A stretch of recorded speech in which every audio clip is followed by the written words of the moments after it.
got the chance to talk a lot of NFL today, so we thought we'd reach out to one of my absolute favorite sports people in this whole wide world, former Pac-12 Network man, now NFL Network, and more importantly, award-winning author of Fried Rice and Marinara, 4.9 out of 5 stars on Amazon, the Yammer, Mike Yam. What's going on? First of all, awesome introduction, man. I always appreciate you and having me on the show, man. I appreciate you mentioned in the book, man. Certainly a huge passion project and have been very, very fortunate on that side. So any young readers out there, or at least parents of young readers, go and check out the book. I appreciate you. I am an owner, although I have gifted it. We were going to a birthday party of a young person of a mixed race. And if you don't know, that's obviously the inception of Fried Rice and Marinara is you being a mixed race child and how that can, cause some challenges and identity and all that. So I bought your book, Fried Rice and Marinara, and we gave it to a nice little 5-year-old friend of ours for a birthday present. Oh, dude, man, that seriously is so awesome. I can't thank you enough, man. That is such an awesome story. Well, that hits home for me. It really does, because, I am about as white as it gets. I look like an insurrectionist and a Viking and of pure Scandinavian descent, and then my kids are Korean, so I understand what that's like. My son, who is just so precious to me, my son looks nothing like me. He's a small Korean man who's now, 21, and his whole life, when we go places, people ask, are you adopted? Or when he introduces, hey, this is your dad. And we kind of laugh it off, but at the same time, that's it's a thing that not everyone understands, and I thought the book did a great job of addressing that. I'm a big fan, which is why I wanted to make sure that I gave that plug. If anyone is interested, again, you can find it at Barnes & Noble, all that. I think it's a really, really it's a neat story for young kids that for anyone, but especially of mixed race variety. I appreciate you, man. Honestly, that means a ton, especially when you kind of attach it to that story, because you're right. It is you can have those moments, and there's nothing wrong with that. But when you have to answer those questions pretty consistently, over time, it's like, damn, man. But it's a real thing. It's a real thing, and I know people don't necessarily mean it to be a slight or mean, but sometimes just think about it before you open your mouth with, hey, you look nothing like your dad or nothing like your mom. maybe just leave that one. Leave that one in the hip pocket. Agreed. I did want to talk about the NFL draft, and obviously so much, quarterback, receiver, offensive tackle. I have not heard a single thing about defensive players in this draft. In fact, I've seen a lot of mocks where we may not get a defensive player off the board until 11 or 12. In fact, I don't think we've ever had a draft where we haven't gotten, I think maybe 8 is the latest we've had a defensive player. Are we going to break that this year? It's kind of fascinating that you bring that up, because there's no question that there is such a heavy emphasis on some of these offensive players, especially with the quarterbacks. Look, every single year we cover the NFL draft, it's quarterbacks that are going to be all the rage. And specifically this year's class it's a good one, but then to take it a step further, it just so happens that this year, wide receivers and offensive linemen, specifically the tackles, are a really strong group. The wide receiver group, I think, is as deep as we've seen in recent years. And I think because of that, some of the other positions have taken a little bit of a back seat. Now, I do think there are some guys that certainly have the ability to be first-round picks. We're definitely going to see, look, you get edge players that can get after the quarterback. Latu from UCLA, who obviously, us on the West Coast, we've probably seen a little bit more of him. Dallas Turner certainly comes to mind, the kid from Alabama. Florida State obviously had a really talented edge player in Jared Verse. Or for those who don't, obviously aren't as maybe familiar with his game, Chop Robinson is another player who I think from an athletic standpoint tested really well at the combine. I don't think Robinson necessarily is a lock for the first round, but he's one of those fringe guys that we could see. So those are definitely a couple names, at least in terms of the players up front. Peyton Wilson, I thought, had a really nice combine as well, one of those linebackers. Quinyon Mitchell, corner from Toledo. He's another guy who I think, depending on which circles you're gravitating towards, there's a lot of buzz in a lot of different NFL circles about his potential. Terrion Arnold, another guy. So there's some talented defensive players, but Suke, I think to your point, we're focusing so much of our attention on which quarterbacks are going to go off the board. And because there's been movement, whether it's a J.J. McCarthy, for example, or all these teams like the Broncos. I'll throw, the Vikings into the mix. The Giants, I think, want to move up. The Raiders could use a quarterback. I think it becomes this game of musical chairs, which has grabbed more of the national narrative. Yeah, and then you mentioned, the wide receivers, and I'm not trying to doubt Marvin Harrison Jr. Great Sure. player, great player. I don't love that he didn't do anything. I don't love that he didn't want to test, didn't have a pro day. And when you look at some of the other receivers in this draft, and look, Marvin Harrison is a fine, big physical receiver, but you look at today's NFL, so much of it is the middle of the field. Tight ends, slot receivers, and you look at some of the receivers that have been dominant the last handful of years, they're not necessarily top 5 players. Am I crazy in thinking that maybe we're making a little too much of Marvin Harrison Jr. because of the name?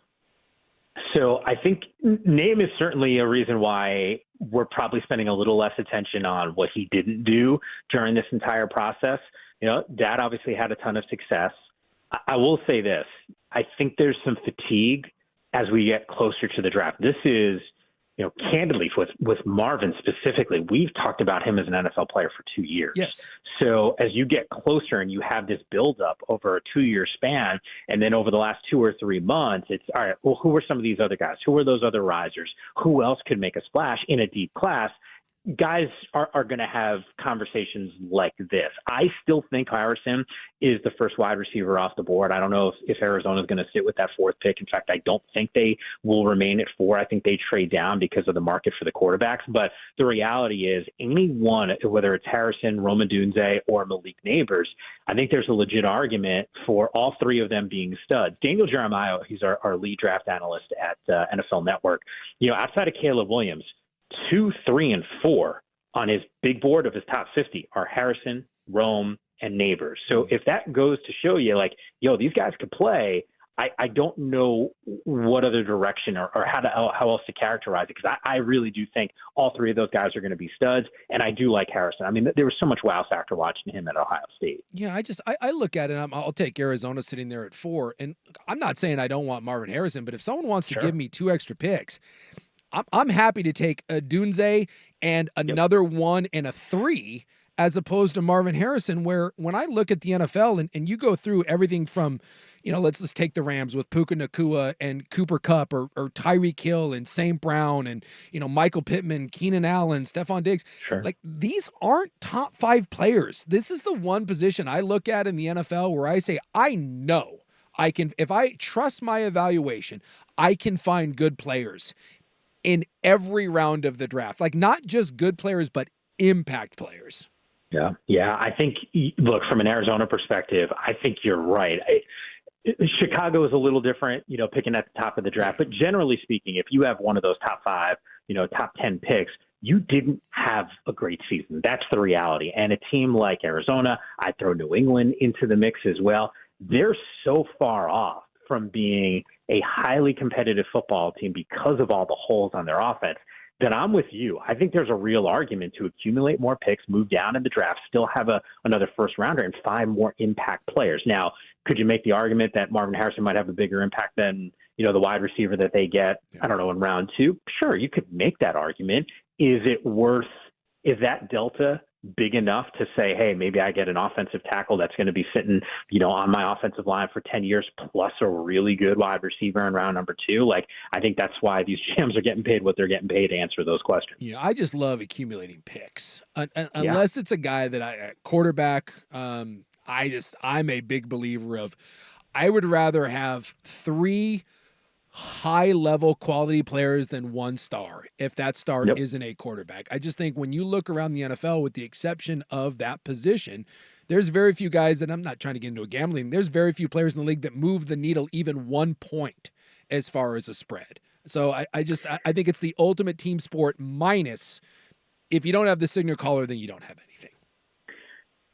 So I'm with you there. Here's the only pushback that I will have, because I agree with your premise wholeheartedly. And look, quarterback is a different beast. Yeah. But I don't know what you subscribe to. But there's the school of thought of the positional, the point system in the draft. Like, hey, this round, this pick is worth this much. Yeah. And some people will say, hey, positional value, you can't draft a guy really high. So prime example, running backs. We're going to talk about these guys for, the last couple of years and now the next few years moving forward about that position being devalued. And yet I saw two of them go in the first round in Bijan Robinson and Jahmyr Gibbs. And I know that there were definitely some Lions fans that are like, oh my God, what are we doing? We can't be taking a guy, a running back this early in Jahmyr Gibbs. And I would make the argument that, hey, if you feel so confident in your front office and player evaluation where you feel like, hey, this is going to be a guy for the next 5 to 6 years who could be a Pro Bowler, why not take him in the first round? So I'm with you. Look, if you're that far from competing, and Detroit was in a different situation, right? Like the Lions felt like they were ready to compete at a high level. Clearly that was accurate. They were the darlings of last year's offseason, had a great year this past season. But to pick Gibbs 12 overall,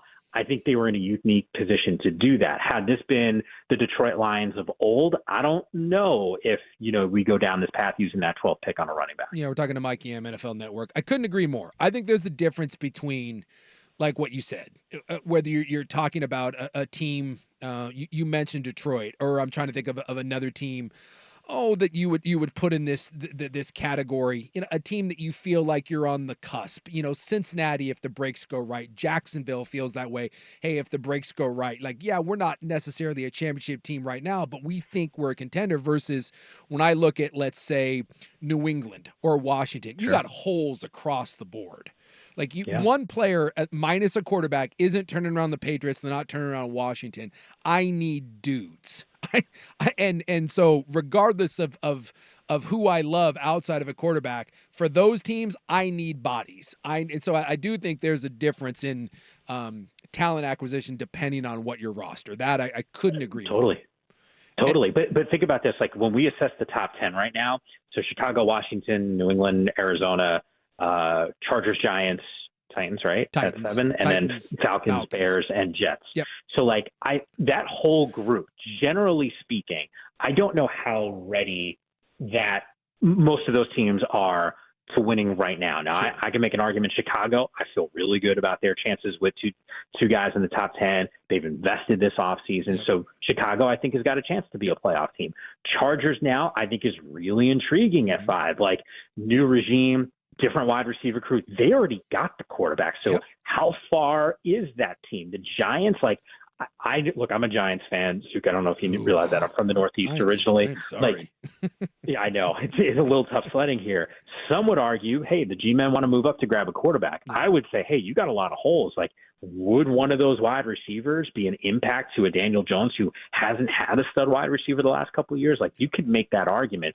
So generally speaking, in my mind, Atlanta's got to feel like in that division, they're really close. The Jets, we've joked about that. I don't know which direction you think the Jets go. Like, people are talking about Brock Bowers going there.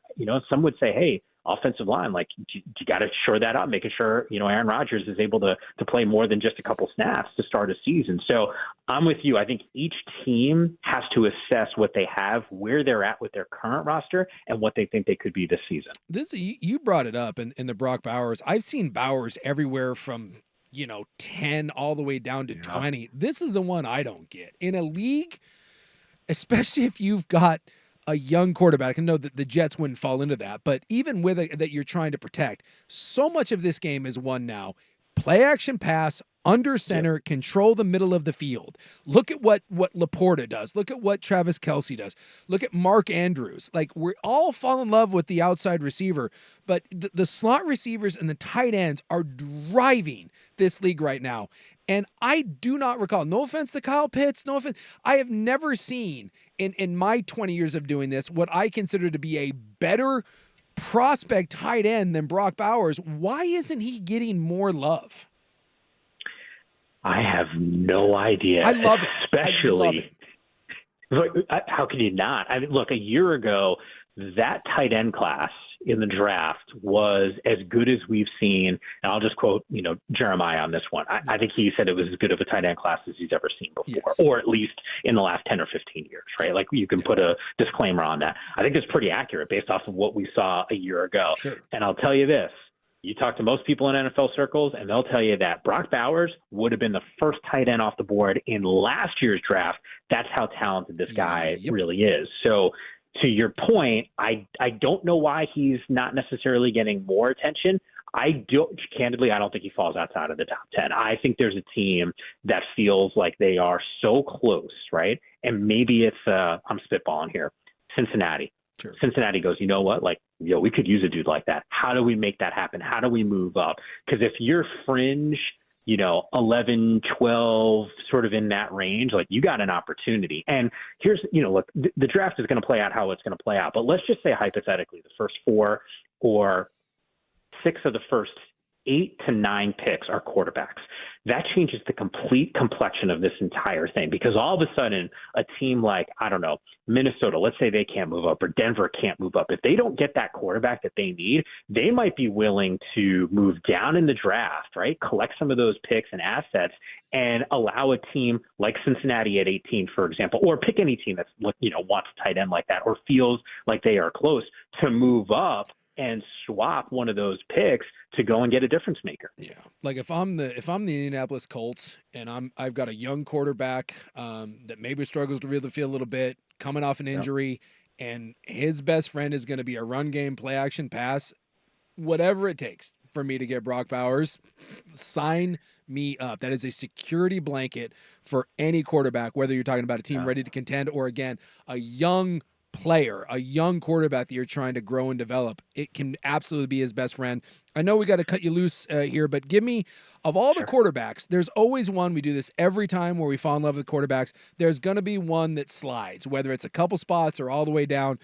Who do you think, if we're talking about the 5 potential first round quarterbacks, who do you think is the guy that maybe ends up slipping a bit?